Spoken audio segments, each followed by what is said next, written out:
Je me suis mis un petit peu la pression parce que j'ai perdu ce truc de kiff. Je me suis dit, il faut que je sois revanchard par rapport à la victoire de l'après-midi. Et j'ai perdu ce petit côté. J'étais plus en mode je veux gagner et non en mode je veux juste kiffer. Et en fait, moi, je suis plus un danseur de ce type-là, de ce gabarit-là. En mode plus je kiffe et plus je vais montrer que je suis fort. Bonjour à toutes et à tous, je suis Baptiste Chebassier et j'écris à la main les 30 249 noms des médaillés olympiques depuis 1896. Cette grande fresque fera une fois terminée 130 mètres de long et je rajouterai pendant les Jeux de Paris 2024 les noms des nouveaux médaillés olympiques. Et pour la première fois, j'ajouterai aussi ceux des médaillés paralympiques dont la base de données n'existe malheureusement pas. Je souhaite rendre hommage à travers ce projet artistique à tous ces athlètes qui s'engagent et donnent tout ce qu'ils ont pour vivre l'aventure des Jeux. Ils consacrent ce qu'ils ont pour moi de plus précieux, leur temps. J'ai longtemps écrit le nom de personnes décédées, et une fois le nom du premier médaillé encore en vie inscrit, j'ai eu envie de partager ce moment d'écriture avec les vivants. Vous écoutez le podcast Amateur, qui vous partage dans chaque épisode ma discussion avec un médaillé olympique que je rencontre chez lui ou par téléphone pour écrire son nom en sa présence, et qui me raconte son histoire, celle de sa médaille et celle de son sport. Je découvre que ces médaillés ont tous un point commun avec vous, auditeurs. L'amour du sport. Ce sont donc comme vous, des amateurs. Et pour cet épisode, j'ai eu la chance de rencontrer Danny Civil, alias B-Boy Danny Dan, médaillé d'argent de breakdance aux Jeux de Paris 2024 dans le superbe stade de la Concorde. Il nous raconte sa découverte de ce sport, accessible à tous, de sa préparation pour arriver aux Jeux Olympiques, puis son parcours triomphant jusqu'à la finale pour remporter la seule médaille d'argent de l'histoire du breakdance. Et ça, à la maison. Bonjour Danny. Bonjour. Vous allez bien? Ça va, merci et vous? Ouais, nickel, hein. Nickel. Merci beaucoup de prendre le temps d'échanger avec moi. C'est très cool et félicitations pour votre médaille. Merci. Franchement, ouais, c'était top. Ces jeux, ils sont incroyables, de toute façon. Il se passe un truc qui est fantastique. Oui, les jeux sont passés là et c'était incroyable pour les athlètes français. Ça a été quelque chose de vraiment génial. En tout cas, moi, je les ai super bien vécus. C'était extraordinaire. Gros plaisir. Du coup, je sais pas si c'était très clair pourquoi je voulais discuter avec vous aujourd'hui. Du coup, si ça vous va, je vais vous présenter vite fait le projet. Moi, c'est Baptiste Chebassier, je suis artiste. J'ai écrit tous les noms des médaillés olympiques depuis 1896 à la main. Donc ça fait il y en avait 30 249 jusqu'à Paris 2024. Et donc là, je suis en train de rajouter ceux de Paris 2024. Du coup, j'écris ça à la main sur cette structure là que tu vois derrière toi. C'est des rouleaux de papier qui font 10 mètres de long sur 1 mètre 30 de haut. Et donc ça, c'est le 125e mètre. Tu vois, là, j'ai écrit ceux qui ont gagné la veille de votre médaille. Ok. Donc il y a les footeux, les frères Lebrun. Enfin non, il n'y a pas les frères d'ailleurs, juste Alexis et Simon Gauzy du ping-pong. Et voilà. Et donc en fait, depuis que j'ai commencé à écrire, il y a un moment, je me suis mis à écrire des gens qui étaient vivants, parce qu'avant ça, j'ai écrit beaucoup de gens morts. Et petit à petit, j'ai décidé de les rencontrer et d'échanger avec eux pour qu'ils me racontent leur histoire. Donc ça a remonté le temps en fait. Donc j'ai commencé par Charles Cos, qui était l'avant-dernier relayeur de la Flamme. Et lui, il m'a raconté les Jeux de Londres en 1948. Ok. Et petit à petit, comme ça, j'ai eu 12 échanges, et chacun a des années différentes, en fait, des jeux, qui fait que c'est un peu les grands témoins, en tout cas, par rapport à mon projet, de ce qui s'est passé pendant leurs Jeux Olympiques. Et donc, le but, c'est de faire pareil avec toi, et que tu me racontes ton histoire, celle de ta médaille et celle de ton sport.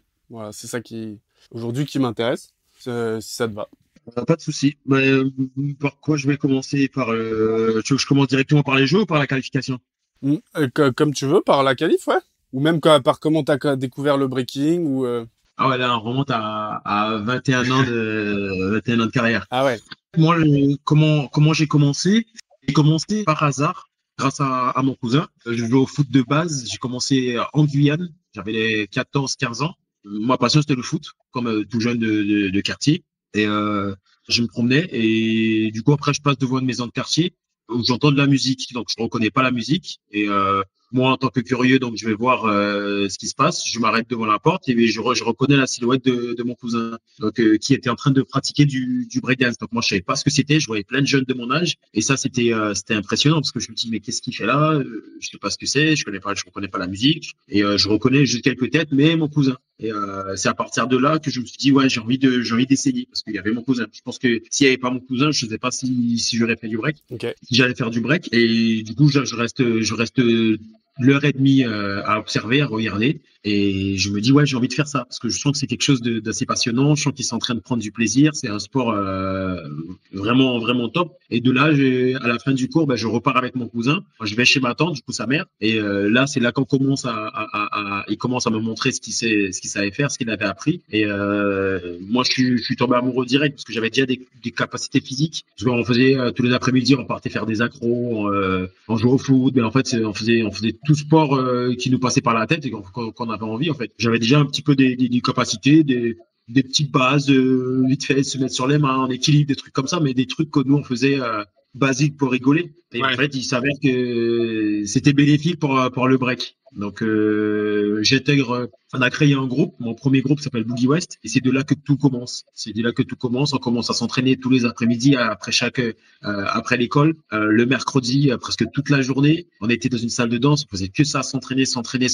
En fait, on profitait de notre adolescence, mais en fait on kiffait la danse, donc on s'entraînait tous les jours. Le week-end c'était pareil, ma mère elle savait pas où j'étais et mes frères non plus parce qu'ils faisaient le tour de la ville, ils me trouvaient pas alors que j'étais dans une salle en train de m'entraîner, en train de kiffer. Et c'était ça le kiff. Donc en 2005 mon premier championnat de Guyane que je remporte. Donc moi je suis content et je continue à m'entraîner parce que c'était mon sport favori. Entre-temps, j'ai lâché le foot parce que je trouvais plus de plaisir dans le break que dans le foot et c'est ce qui m'a nourri, c'est ce qui m'a donné envie de danser, parce que ça me plaisait. 2008 avec mon cousin, on décide de quitter la Guyane pour la métropole et c'est à partir de là que tout commence. On arrive à Paris, mon meilleur ami nous réceptionne, on est hébergé chez lui pendant quelques temps. Et il nous emmène sur les lieux mythiques de la culture du breaking. Donc c'était la Défense, c'était Gare de Lyon, c'est là aussi il y a plein de danseurs qui venaient s'entraîner tous les dimanches, presque tous les soirs après 18h. Et en fait on a baigné là-dedans et c'est de là que je me suis forgé, que j'ai repris les fondations du breaking et que j'ai connu les battles underground. Donc ça c'était un plaisir fou parce que j'ai rencontré du monde. Tous les week-ends il y avait des battles soit à la Défense, soit dans toute l'île de France, il y avait tout le temps des battles. Donc ça m'a nourri, ça m'a forgé mon caractère et ça m'a permis de me faire connaître dans le milieu du breaking. Donc entre-temps, j'ai intégré des grands groupes comme 9-7X. 9-7X c'est un groupe, on va dire le concept c'était de mettre en avant les Antillais. Guadeloupe, Martinique, Guyane et Réunion. Donc c'était notre truc. Donc on était contre Timal. Ça c'est comme ça qu'on nous appelait les Timal. Donc moi ça me plaisait parce que je me retrouvais avec des personnes avec qui on avait la même culture, on parlait le même créole et c'était cool. Donc on a fait le tour de l'Île-de-France. On a commencé à voyager un petit peu entre Espagne, Allemagne, Hollande, Suisse. Belgique, vraiment on commençait un petit peu à s'expatrier et plus on s'expatriait et plus on commençait à avoir un nom à se faire connaître vraiment dans le milieu et moi surtout je commençais à me démarquer inconsciemment sur le milieu individuel, sur les compétitions en solo. Ok.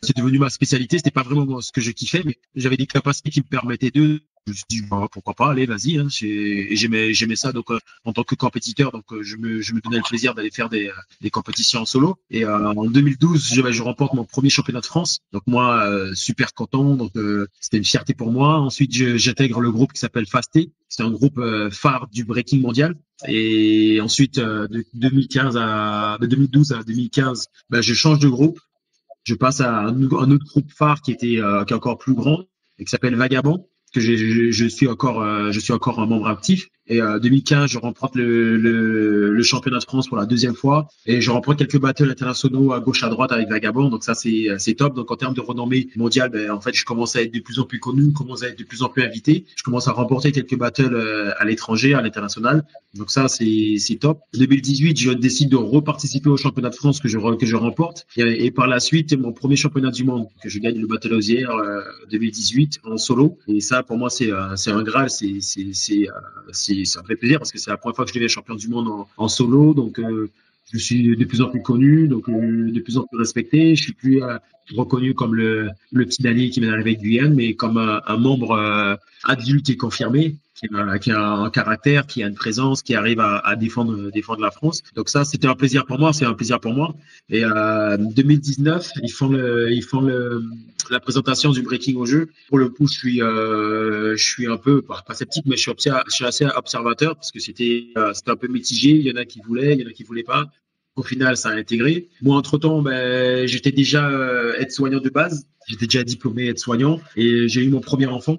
Donc j'avais une vie assez pas stable. J'étais Intense. entre l'hôpital et la maison et les voyages. Donc je pouvais être en Corée la veille, ensuite rentrer le lendemain pour aller bosser. Donc c'était ça ma vie. Donc après je décide de m'intégrer, de participer à la partie fédérale, vraiment la partie sur le milieu olympique par rapport au championnat. Donc je m'inscris, je prends une licence, je gagne les qualifications régionales, ce qui était assez facile vu que j'avais déjà un niveau international. Donc c'était pour moi voilà déjà un pied dedans. 2021, je participe au premier championnat de France que je perds en finale. Donc je suis vice-champion de France en 2021.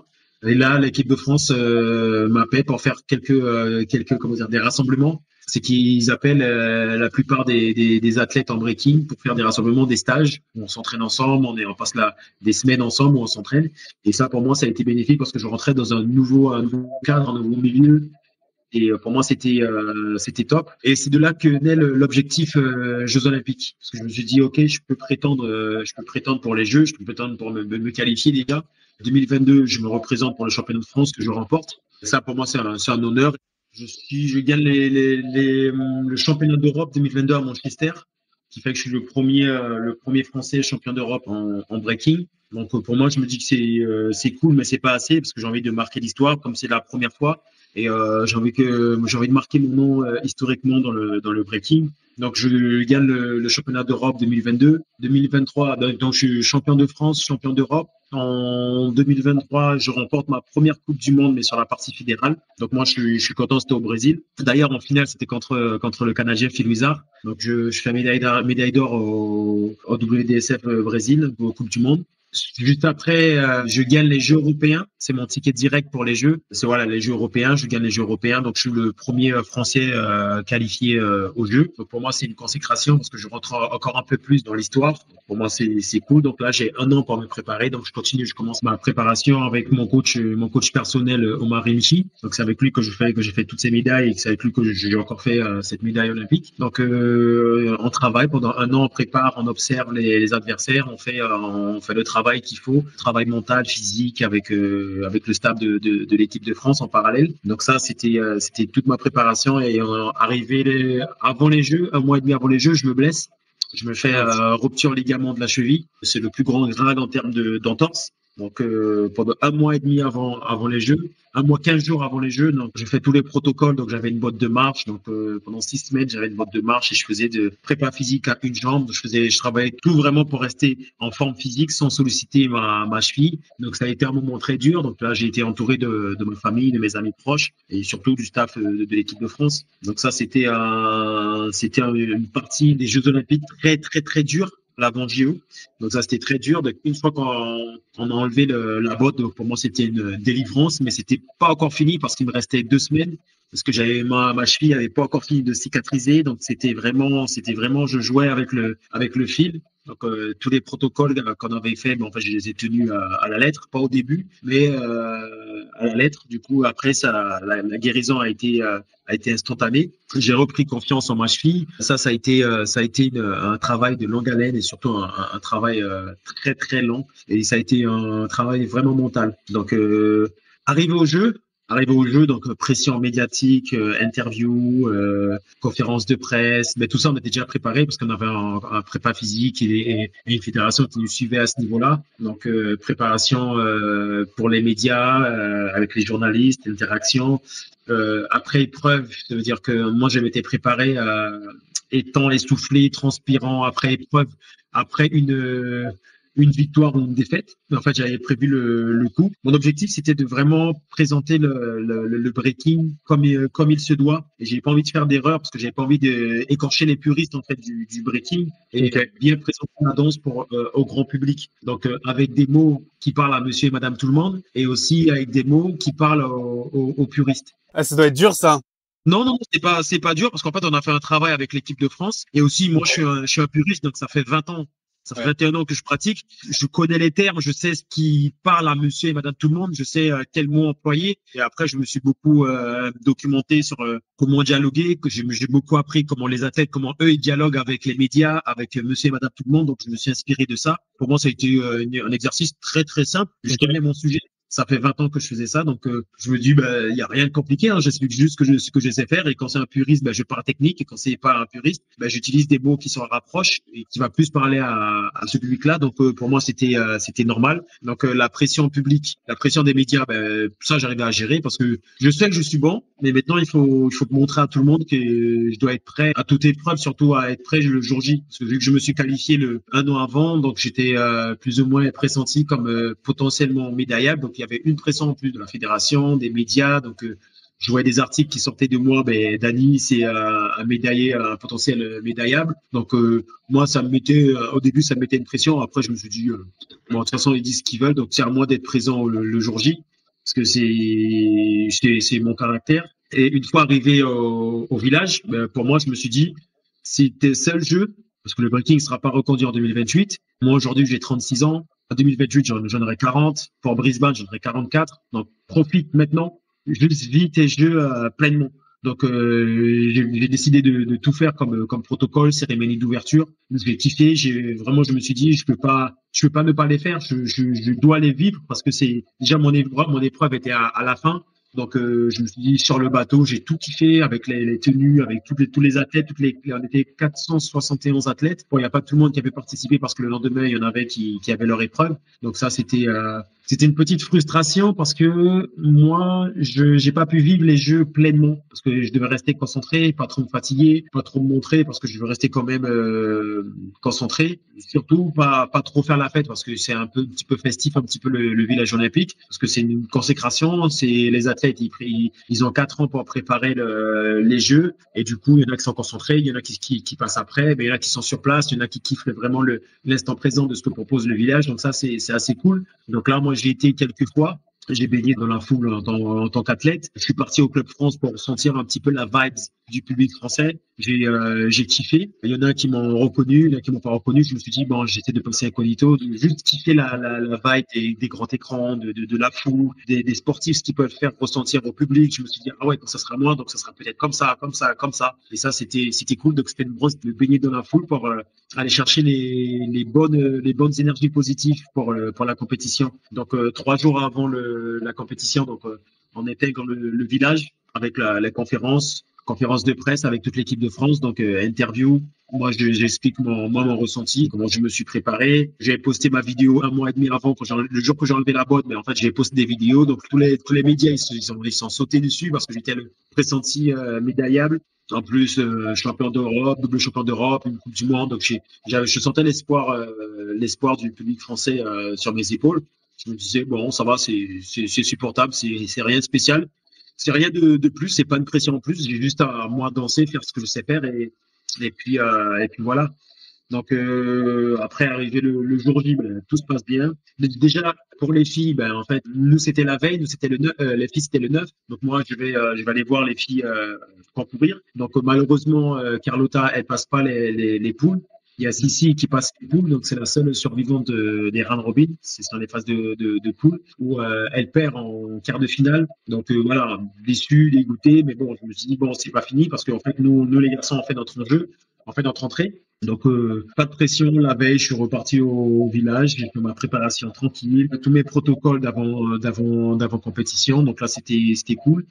Et toujours ce stress, ça c'est indéniable, je peux pas passer à côté. Donc et le lendemain, la compétition commençait à 16h, donc moi je me réveille, petit déjeuner, tranquille, je me prépare tranquillement, je fais tout mon protocole d'avant battle. Donc voilà, je m'isole, j'écoute de la musique, je fais monter la pression tout doucement. Donc ça c'était l'objectif. Et puis voilà, arrivé au jeu, donc je me prépare. Arrivé à l'épreuve, je me prépare, je fais tout en sorte pour me sentir bien.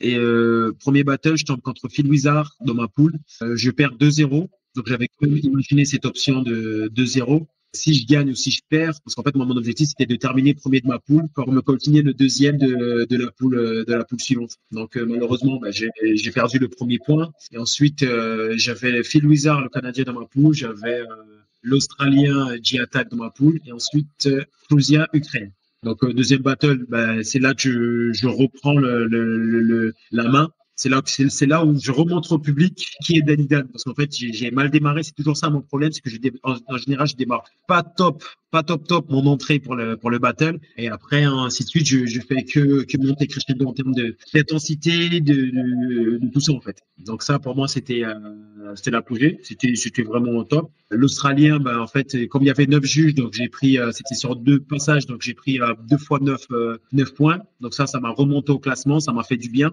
Entre-temps, Phil Wizard et Cruzia, eux, ils ont fait 1-1. Donc, sur le terme du classement, ça s'est échelonné. Cruzia, il avait 25 points. Phil Wizard, il avait 23 et moi, j'avais 23. Donc, ça s'est joué à quelques points.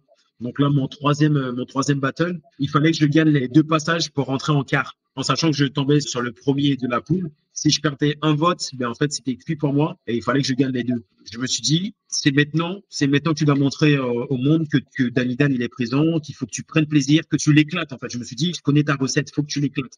J'ai laissé la magie opérer et au final, je lui mets en termes de score 14-4. Donc, c'est un bon score, ça me permet de remonter au classement et surtout de montrer au public voilà, que je suis là, que j'ai passé les phases de poule. Malheureusement, mon partenaire Laguette, deuxième français, lui, il est pas passé à 1 point. Donc, c'est la loi du battle, des round robin, c'est ça. Donc, moi, du coup, j'étais le seul français en liste pour les quarts de finale.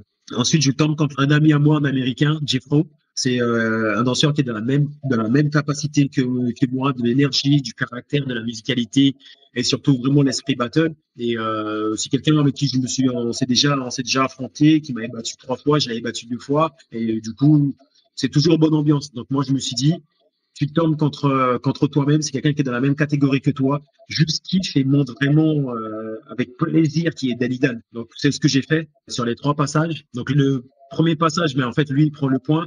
Moi je vous dis, c'est pas grave, il reste encore 2 passages. Juste toi, amuse-toi, mais ne te mets pas de pression. Et ensuite le deuxième point, je le prends, le deuxième passage, je le prends, je gagne le deuxième point. Et le troisième point, je le prends aussi. Mais du coup j'ai gagné 14-12 en termes de points global. Donc ça s'est joué vraiment à pas grand chose.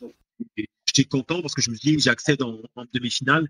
À partir des demi-finales, je me suis dit, je fais la même recette, comme je tombe contre le champion du monde en titre, et j'étais jamais tombé contre lui, donc je me suis dit, c'est la première fois, faut qu'il goûte un petit peu ce que c'est que Danny Dan. Surtout là, on est en finale, on est en France, on est en demi-finale, et surtout la demi-finale, c'est à double tranchant. C'est soit tu perds la demi-finale et tu vas faire la petite finale pour la 3e place, et si tu perds, tu perds tout, du coup, t'es au pied du podium. Et si tu gagnes, t'es à la 3e place. Et vu que moi, je voulais pas la médaille de bronze, je me suis dit, je vais me donner à fond pour arriver en finale. Et je danse super bien, j'étais super serein. J'ai gagné les 2 premiers passages et le troisième passage, mais en fait, il le gagne. Mais le but, c'était d'arriver. C'est le premier. C'est en 3 passages. C'est le premier qui a le plus de voix, plus de points. Et du coup, moi, je gagne les 2 premiers passages. Je me suis amusé, je me suis régalé. J'avais pas de pression et j'étais heureux parce que je me dis, au moins, j'ai une médaille. Je termine avec une médaille. Et maintenant, rester concentré pour que quelle sera la couleur de la médaille. Donc, pour moi, je me dis c'est déjà historique. Avant même la finale, je me dis c'est pas fini encore parce que j'ai envie que ce soit encore plus historique. J'ai envie de se terminer avec la médaille d'or. Comme ça, je termine en gras. Je suis bien. Je suis pour moi, c'est top. Donc, rien que pour le palmarès, pour la culture, parce que c'est la première fois et que moi, en tant que potentiellement médaillable, je montre à tout le monde que voilà, ils avaient prédit quelque chose de fort et bien. Donc, c'est appréciable. Mais j'ai envie de montrer encore plus que potentiellement médaillable, mais avec la médaille d'or. Au final, Victor, il va faire la 3e place contre Shigekix, le japonais, que Victor remporte haut la main. Donc, je me suis dit, c'est cool. Et maintenant, je me suis dit, quelle sera la place? Est-ce que ça sera Danny, Phil Wizard, Victor ou Phil Wizard, Danny, Victor? Donc, au final, en fait, ça s'est pas joué comme je voulais. Je me suis mis un petit peu la pression parce que j'avais perdu ce truc de kiff. Je me suis dit, il faut que je sois revanchard par rapport à victoire de l'après-midi. Et j'ai perdu ce petit côté, j'étais plus en mode je veux gagner et non en mode je veux juste kiffer. Et en fait, moi, je suis plus un danseur de ce type-là, de ce gabarit-là. En mode plus je kiffe et plus je vais montrer que je suis fort. Et si je vais me concentrer pour gagner, et je serai concentré, il y aura moins de kiff, mais je vais montrer que voilà, il y aura des mouvements forts, ce sera moins mature, ce sera moins savourable, ce sera moins apprécié. Donc c'est l'erreur que j'ai fait. Donc malheureusement, pour moi, Phil Wizard il gagne, mais je reste quand même content parce que je réalise l'exploit que j'ai fait et surtout aux autres participants que j'ai éliminés et surtout qui ont été éliminés avant les tours et qui repartent bredouille. Donc je me dis prends plaisir, tu as fait une médaille d'argent au jeu, tu es médaillé olympique, qu'est-ce que tu veux faire? Donc j'ai pris plaisir, c'est pour ça que je suis resté sourire sur toute la compétition parce que à chaque tour, je prenais plaisir, à chaque tour je me disais allez, tu te rapproches du titre, tu te rapproches du titre. Et aujourd'hui, je suis fier de ma médaille. Je suis fier de ma médaille parce que je repars pas bredouille et je rentre dans l'histoire du breaking. Donc pour moi, c'était l'objectif. Et tous les retours que j'ai eus, c'est par rapport à ma présentation, à ce que j'ai présenté, par rapport à mon sourire, mon caractère, la présentation que j'ai faite, l'énergie que j'ai mis, l'énergie positive que j'ai présentée. En fait, j'ai que des retours positifs. Pour ceux qui me font des retours, oui, que le breaking, ils ont pris la place du karaté et que ça devait pas. Bon, je me dis, bon, ça, ce sont des non-sportifs qui parlent. Comme d'habitude, il y a toujours, ce sont les premiers qui parlent, ce sont ceux qui ont jamais fait de sport. Donc, de toute façon, eux, ils sont pas champions olympiques. Moi, je suis champion olympique et je surfe sur la vague que me propose cette médaille. Donc, moi, je suis content. Je suis rentré en Guyane, j'ai été reçu comme un médaillé olympique. Donc, moi, content, pris d'émotion. Donc, et là, de retour en métropole pour vivre les choses, remercier les sponsors, remercier le public, remercier le public français. Et là, voilà, c'est comme ça que moi j'ai vécu les Jeux. Et plus de pression, moins de pression, j'arrive à redescendre petit à petit. Parce que là, j'ai pas eu le temps de couper depuis les Jeux. Et là, je redescends petit à petit par rapport à l'adrénaline qui est montée pour les Jeux. Trop bien. Merci beaucoup pour ce récit. J'imagine, ouais, l'adrénaline, elle doit être encore un peu tapante, là. Ouais, elle est encore un petit peu là, mais ça va, je commence à mieux gérer l'adrénaline. Comment ça fonctionne, ces systèmes de points, de notes? Mais en fait, il y a des critères qui est basé sur la musicalité, l'originalité, le vocabulaire, l'exécution et la prise d'espace. Okay. Les jurys, ils ont une tablette avec le danseur A et le danseur B. Et en fait, eux, c'est en pourcentage qui cross-fold. Et ensuite, la machine les calcule et elle donne le vainqueur. Donc, ils sont 9 juges. Donc, ils calculent tout le temps. Ils mettent les pourcentages. Tac, tac, la machine calcule et ça donne le pourcentage. Et c'est par vote. Ok.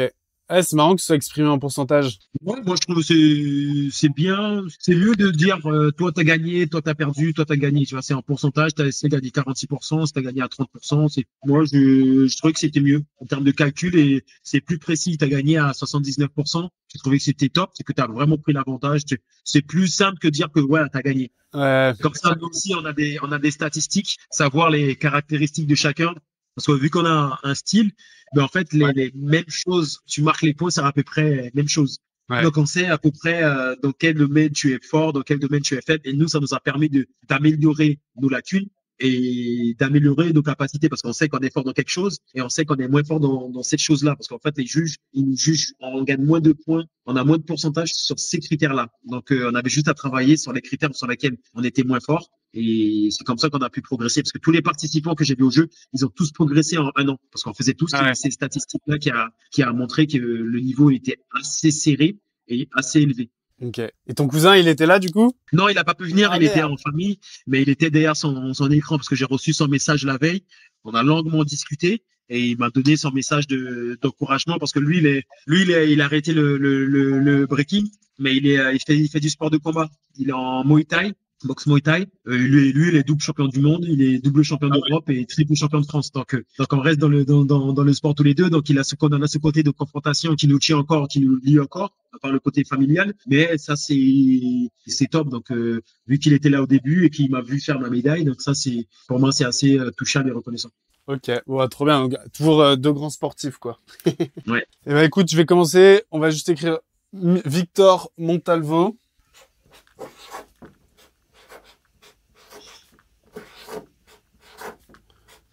Danny Civil.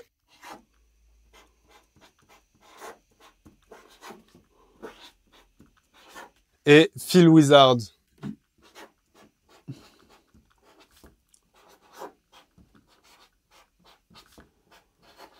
Et ben voilà. C'est rajouté.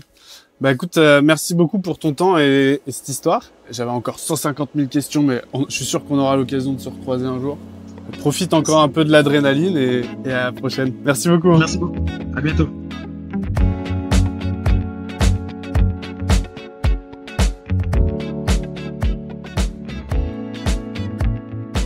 Je vous remercie pour votre écoute et j'espère que cette rencontre avec Danny Civil, alias B-Boy Danny Dan, et le breakdance vous a plu. J'ai été marqué par son explication de sa défaite en finale. Danny, il doit avant tout prendre du plaisir pour pouvoir être performant à son tout meilleur niveau. Vous pouvez découvrir d'autres histoires de médaillés olympiques sur ce podcast et sur les réseaux sociaux. Si vous avez aimé cet épisode et si vous voulez soutenir le projet artistique amateur, n'hésitez pas à vous abonner, à partager ce podcast à vos proches et aux amoureux du sport, à laisser un commentaire et à mettre 5 étoiles sur les plateformes d'écoute. Je vous remercie pour ce moment partagé ensemble, pour votre temps, et je vous dis à bientôt.